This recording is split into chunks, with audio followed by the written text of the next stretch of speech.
The results are coming in for the world's largest election in India. With nearly 1 billion people registered to vote, Prime Minister Narendra Modi could be looking at a historic third term, but he's not seeing the landslide victory he had expected. His party is also likely to lose a significant number of seats in parliament. Joining us now is Richard Rossow. He is the senior advisor and chair in U.S. India Policy Studies at the Center for Strategic and International Studies. So talk to us about the final results and why we don't know them yet. Well, the process takes a little bit of time. You've got 1,700 voting centers. They're going through the electronic results because India has a digital platform for being able to vote, but also some mail-in ballots. And they do fact check to make sure that the digital ballots equal these paper slips that are generated too. So that's part of the process. But the real meat of the question is how long is it going to take to form the government? And there, for the first time in 15 years, we're going to have a coalition, as you rightly pointed out. And that's something India hasn't done in a while, a little bit unused to. So trying to pull together different disparate parties together takes a little bit of action, too. So that's happening behind the scenes. So the voting itself, as well as trying to form the coalition, two elements happening simultaneously.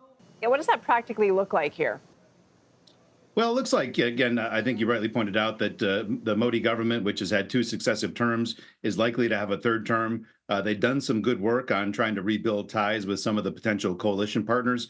India's got two major national parties, but then most of the country is actually run by smaller regional parties.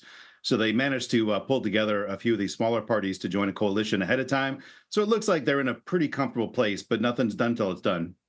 We're seeing a tight parliament race in northern India. Why is that region so important?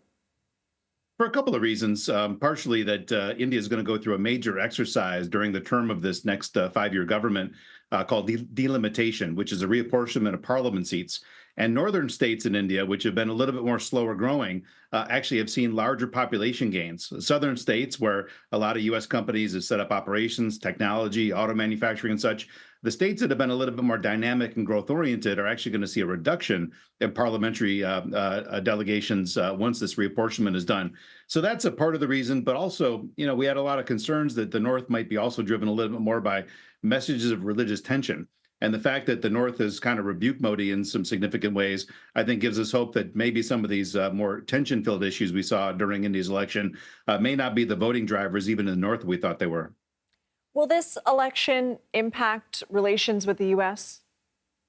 I don't think so in significant ways. So no matter who becomes in the cabinet, even if something miraculous happens in the next 24 hours and Prime Minister Modi is not the prime minister, the drivers remain the same. India has to create a lot of formal jobs. Almost half the population is still stuck in basic agriculture. So finding employment as people move to cities, offsetting the major trade deficit, something we in the United States very much understand. But also, China's increasingly belligerent security practices in the region. India needs partnerships. The United States has been there as a big investor, as a security partner. So I think the relationship with the United States is going to remain relatively stable no matter what happens post-election.